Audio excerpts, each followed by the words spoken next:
Bota, écoutez cette histoire, c'est l'histoire d'un chassid qui malheureusement au fil du temps s'est éloigné de la Torah et de la Avodat Hashem, des mitzvot. Il s'est éloigné, il s'est un petit peu exilé de là où il habitait, à côté du Rebbe. Il est parti un peu plus loin, dans une autre ville.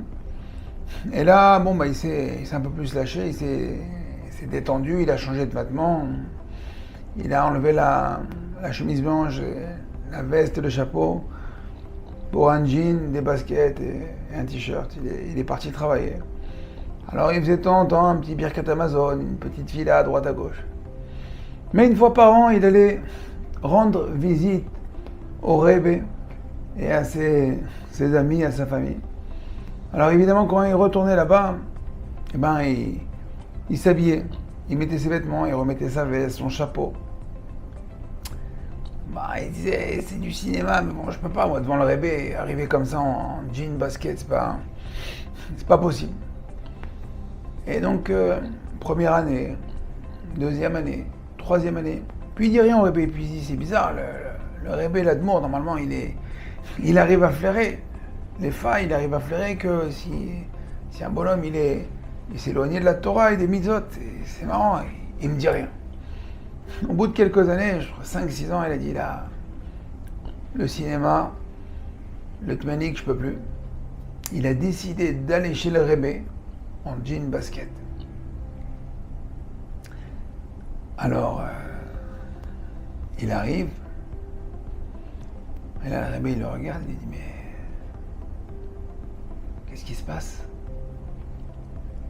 C'est quoi cet accoutrement? Qu'est-ce qui est arrivé? Il dit, en vérité, c'est pas la première année, ça fait déjà 5, 6 ans, 7 ans que... Mais tous les ans, je viens avec mon vêtement, mais c'est pas la première année que je suis sorti du chemin, ça fait déjà belle lurette. Et il dit non.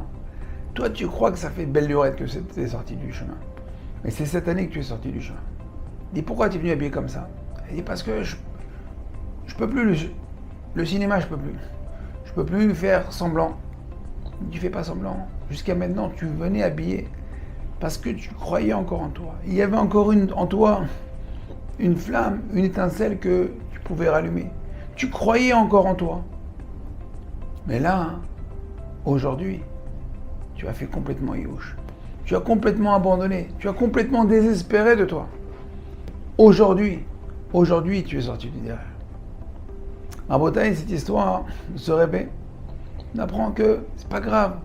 On peut revenir. On croit qu'on fait semblant, on fait pas semblant. En fin de compte, c'est à l'intérieur de nous, notre intériorité qui crie. Non, je veux encore, je veux faire, je veux. C'est pas semblant. C'est notre âme qui crie, qui veut se rapprocher d'Akadosh Baruch Hu. Et au moment où on baisse les bras, à ce moment-là, entre guillemets, tout est fini. Ou plutôt la dégringolade, à ce moment-là, elle a commencé. C'est ce qu'il nous dit le Baal Shem Tov.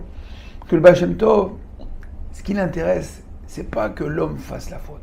Ce qui l'intéresse, c'est la tristesse que la faute va causer à l'homme. Une fois que la tristesse rentre en nous, cette peine, alors là, le Yetzer Hara nous a, entre guillemets, mis KO et à ce moment-là, on est tombé. Alors, à Botaï, ne jamais baisser les bras. Là où vous êtes, là où vous en êtes, quand il y a toujours un espoir. La Neshama, c'est une flamme. C'est pour ça que quand quelqu'un part, on allume une bougie. La bougie, la Neshama, parce qu'en fin de compte, tant qu'il y a encore une petite étincelle, même si des fois l'étincelle, elle est éteinte, il reste toujours la mèche. On peut encore la rallumer. On peut se mettre à côté d'un endroit où là-bas, justement, ça brille, où là-bas, il y a le feu, le Esh HaTorah. À ce moment-là, on peut toujours se rallumer. Alors, comme dit Rabbi Nachman de Breslev, En Iyush Baolam Klal. C'est-à-dire, c'est que, pas qu'il ne faut pas faire Iyush ou que... Non, il dit En Iyush Baolam Klal. C'est-à-dire, le Iyush, le désespoir, n'existe pas. N'existe pas, le désespoir pour un juif n'existe pas. Donc, ne désespérez pas. Et au travail, bonne teshuva. À très bientôt.